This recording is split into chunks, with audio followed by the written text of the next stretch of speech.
नमस्कार मित्रांनो, आज आपण या ठिकाणी औरंगाबाद ग्रामीण जिल्हा पोलीस भरती 2021चा पेपर सोडवण्याचा प्रयत्न करणार आहे. त्यात आम्ही फक्त गणिताचा भाग तेवढा सोडवणार आहे आणि ते प्रश्न कसे सोडवले जातात, कसे पटपट त्याची उत्तरं निघतील हे पण मी तुम्हाला सांगणार आहे. प्रश्न हे स्क्रीनवर येतील, ते तुम्ही व्हिडिओ पॉज करा आणि ते प्रश्न तुम्हाला पाहिजे असल्यास लिहून घ्या. चला तर पहिला प्रश्न सोडूया. पहिला प्रश्न आहे वर्गमुळात 625 वजा वर्गमुळात 196 बरोबर किती.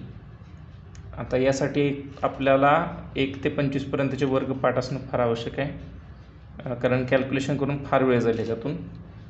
625चं वर्गमूळ 25 आहे, वजा 196चं वर्गमूळ 14 आहे आणि दोन्हीची वजाबाकी येईल 11. याच्याऐवजी बेरीज पण विचारली जाऊ शकते, वर्ग पण विचारले जाऊ शकतात. दुसरा प्रश्न आहे बघा, स्क्रीनवर येतोय, तुम्ही पॉज करून लिहून घ्या हवा असल्यास. महेशने एका व्यक्तीला 10,000 रुपये व्याजाने दिले असतील आणि त्याचा व्याजदर 10% असेल, तर सरळ व्याजाप्रमाणे महेशला 10 वर्षानंतर किती रुपये परत मिळाले पाहिजेत. आता सरळ व्याजाचा प्रश्न आहे. सरळ व्याजाच्या प्रश्नात काही गोष्टी महत्त्वाच्या असतात की एखाद्या व्यक्तीनं बँकेत किती पैसे जमा केले किंवा कर्जानं किती रुपये घेतले, त्याला आपण मुद्दल असं म्हणतो. इथं आपण 1 नंबर टाकूया. तर 2 नंबरचा प्रश्न. तर या ठिकाणी आपल्याला मुद्दल दिलेली आहे 10,000 रुपये आणि व्याजाचा दर आहे 10% दर किती आहे, 10% 10% प्रमाणे आहे. तर आणि दिले 10 वर्षानंतर किती रुपये. कालावधी म्हणजेच वेळ ही सुद्धा किती दिली आपल्याला, 10 वर्ष. तर मग साधा फॉर्म्युला असतो की जर आपल्याला सरळ व्याज जर काढायचं असेल तर त्याचा फॉर्म्युला असतो कालावधी गुणिले दर गुणिले मुद्दल. याला मी साध्या सोप्या भाषेत कदम असं म्हणतो. हे काय कुठल्या आडनावावरून नाही आहे, पण लक्षात ठेवायला सोपं आहे की कदम छेद 100, कालावधी गुणिले दर गुणिले मुद्दल छेद 100. मग कालावधी किती आहे, वेळ 10 वर्ष आहे, दर किती आहे 10 गुणिले मुद्दल आहे 10,000 छेद 100. या 2 शून्याला हे 2 शून्य गेले. 10,000 रुपये आपल्याला व्याज आलेलं आहे. पण आपल्याला व्याज विचारलेलं नाही आहे. या ठिकाणी आपल्याला विचारलेलं आहे की 10 वर्षानंतर किती रुपये परत मिळाले पाहिजे. आता मूळ मुद्दल आपली होती 10,000 रुपये, त्याच्यावर सरळ व्याज लागलं 10,000 रुपये. याचा अर्थ आपल्याला एकूण रास किती माघारी मिळणार, तर मुद्दल अधिक सरळ व्याज जे काय असतं ते आपली असती रास. म्हणजे मुद्दल होती आपली 10,000, त्याच्यावर सरळ व्याज किती लागलं 10,000. याचा अर्थ आपल्याला रास 20,000 रुपये आपल्याला परत मिळणार.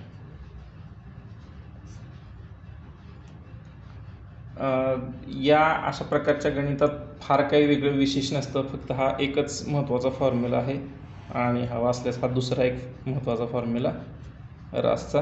बाकी यात विशेष असं काही नसतं. कधीतरी दामदुप्पट दामतिप्पट वगैरे असे एक्झाम्पल विचारले जातात, ते मी नंतर ती गणित आली की समजावून सांगेन. तिसरा प्रश्न बघा, इथं स्क्रीनवर दिसतोय तुमच्या. 500 गुणिले 0.8 गुणिले 0.5 भागिले 2 बरोबर प्रश्नचिन्ह. तर याचं उत्तर काय येईल. आता हे तुम्ही डायरेक्ट गुणाकार आणि भागाकारच आहे. इथं 500 गुणिले 8×5 40 आणि पॉईंटच्या पुढं 2 घर आहेत, त्यामुळे 2 घरांच्या अलीकडं पॉईंट द्यायचा, भागिले 2. आता 500च्या अर्ध करू पण शकता किंवा सोपं जर करायचं असेल तर 500 गुणिले 0.4च्या अर्ध 0.4 2 आणि 500 गुणिले 2 1000. परंतु पॉईंटच्या अलीकडं एक घर आहे, पॉईंटच्या पुढे एक घर आहे, त्यामुळे एका घराच्या अलीकडं पॉईंट, इथं उत्तर आपलं येणार 100. अशा प्रकारच्या गणितात फार काही नाही, आपल्याला जेवढे शून्य कट करता येईल तेवढं बघायचं, किंवा गुणाकार करताना जिथं कुठं शून्य आलं असेल तर तेव्हा फक्त लक्ष ठेवायचं, फार काही अवघड नाही आहे. चौथा प्रश्न, रमेशचे वय 20 वर्षे, मुकेशचे वय 10 वर्षे, आकाशचे वय 5 वर्षे आणि त्यांच्या आईचे वय 40 वर्षे असेल तर सर्वांच्या वयाची बेरीज आकाशच्या वयाच्या किती पट असणार? आता आपल्याला दिले बघा, रमेशचं वय 20 वर्ष दिले,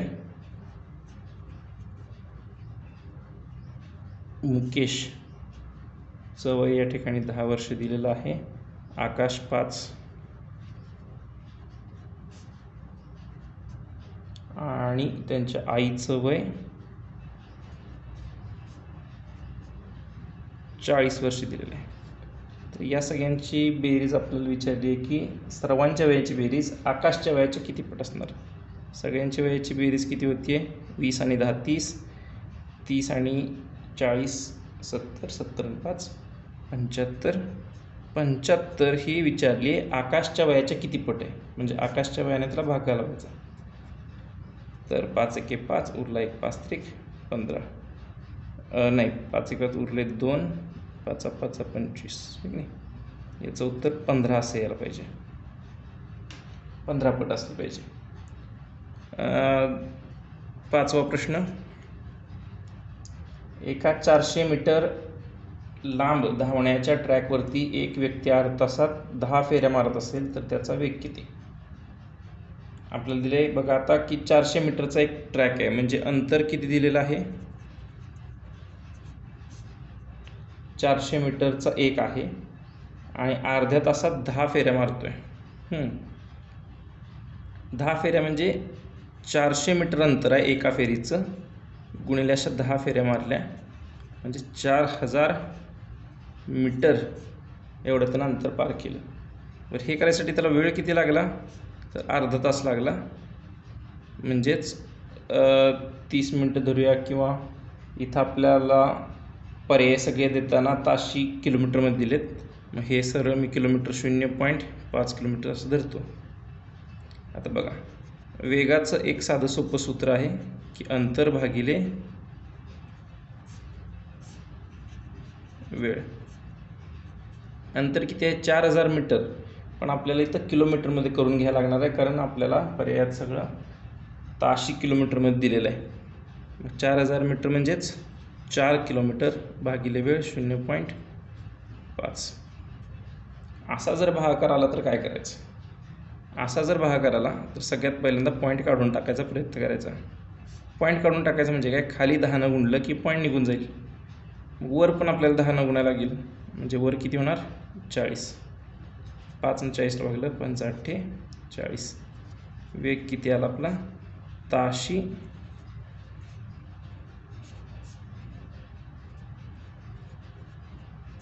8 किलोमीटर प्रति तास, किंवा ताशी 8 किलोमीटर असा वेग येईल आपला. याच्यानंतरचा पुढचा प्रश्न आहे 6वा, तो म्हणजे 500चे 15% बरोबर किती?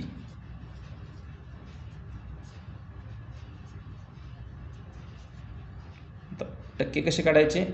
चा अर्थ असतो गुणिले, आणि 15% म्हणजे काय असतं? 100 पैकी 15. तर 100 पैकी 15, 500 गुणिले 100 पैकी 15, 2 शून्य 2 शून्य गेले, 5 गुणिले 15, 15 5 75 आपलं उत्तर आलं.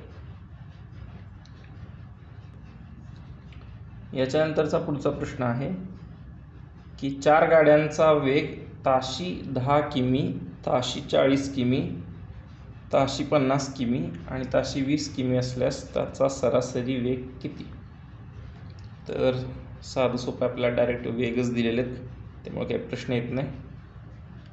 आता हा प्रश्न आहे 7वा, सरासरी कशी काढायची?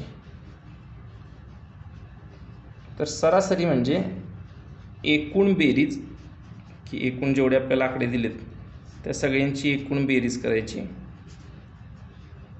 भागिले एकूण संख्या किती दिल्यात, की एकूण किती संख्यांची बेरीज करायची.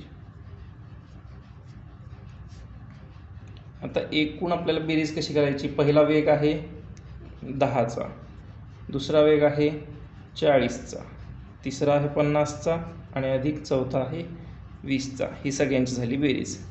भागिले एकूण कितीची बेरीज करायला लावली आहे, तर 4 संख्यांची बेरीज करायची आहे म्हणून भागिले 4 केलं. वरची बेरीज काय आली, 10 आणि 40 50, 50 आणि 50 100, 120 आली भागिले 4.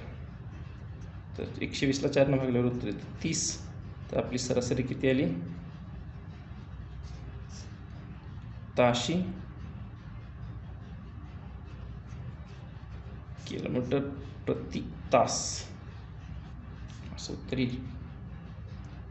याच्या नंतरचा पुढचा प्रश्न आहे 8वा, की 25 भागिले 3 अधिक 66 हे एका कंसात गुणिले त्याला दुसऱ्या कंसात 10 वजा 5 वजा 5.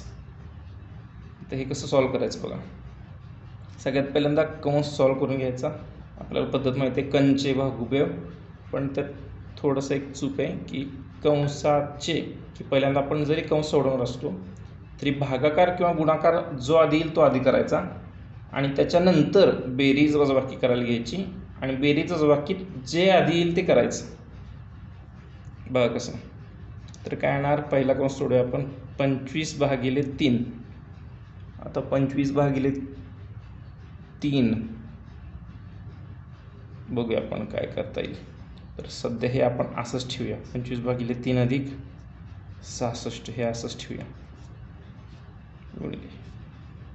बघा 10 वजा 5, 10 वजा 5 किती झाले 5 आणि 5 वजा 5 किती आले 0. म्हणजे 10तून 5 गेले 5, 5तून अजून 5 गेले 0.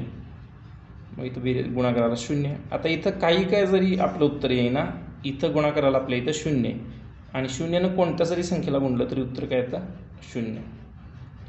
जेव्हा असं काहीतरी अवघड प्रश्न देतात 25 भागिले 3, की माहीत असतं की 25 भागिले 3 अवघड आहे करायचं, कारण भाग निश्चित असं जात नाही आणि त्यात पुन्हा अधिक 66 अधिक करायचं. त्याचाच अर्थ दुसऱ्या कंसात काहीतरी त्यांनी ट्रिक वापरलेली आहे. पुढचा प्रश्न घेऊया. पुढा प्रश्न आहे तुमच्या स्क्रीनवर आहे बघा. तिथं विचारलं आहे त्रिकोणाचे क्षेत्रफळ किती. मी एक रफ डायग्राम काढतोय की हे 4 सेंटीमीटर आहे, हे 3 सेंटीमीटर आहे. आता या त्रिकोणाचं क्षेत्रफळ काय बघा. त्रिकोणाच्या क्षेत्रफळाचं सरासरी क्षेत्रफळाचं सूत्र असतं की पाया गुणिले उंची भागिले 2 असं सूत्र असतं. आता काटकोनात त्रिकोणात कसं असतं, काटकोन त्रिकोणात काटकोन करणाऱ्या 2 बाजूच ज्या असतात त्या पाया आणि उंची घेता येतात. म्हणजे या दोन्हीपैकी एक पाया घ्यायचा आणि एक उंची घ्यायची. मग 3 पाया झाला आणि 4 झाली उंची भागिले 2. 3 चौक 12 भागिले 2 येणार 6. मग त्रिकोणाचं क्षेत्रफळ किती येणार 6 चौरस सेमी. हे चौरस सेमी याच्यावर लक्ष ठेवायचं, कारण पर्यायामध्ये कदाचित चौरस मीटर पण असू शकतं किंवा नुसतं मीटर पण असू शकतं, चौरस देणार नाही. क्षेत्रफळ काढताना नेहमी इथं चौरस असावं आणि इथं सेमी एका मीटर आहे ते एकदा चेक करत जावं. व्हिडिओ फार लांब करून मला ती बोर करायची नसल्यामुळं 9च प्रश्न आपण या व्हिडिओमध्ये घेऊया आणि पुढील उरलेले प्रश्न हे पुढील व्हिडिओमध्ये आपल्याला पार्ट 2 मध्ये बघायला मिळतील. धन्यवाद.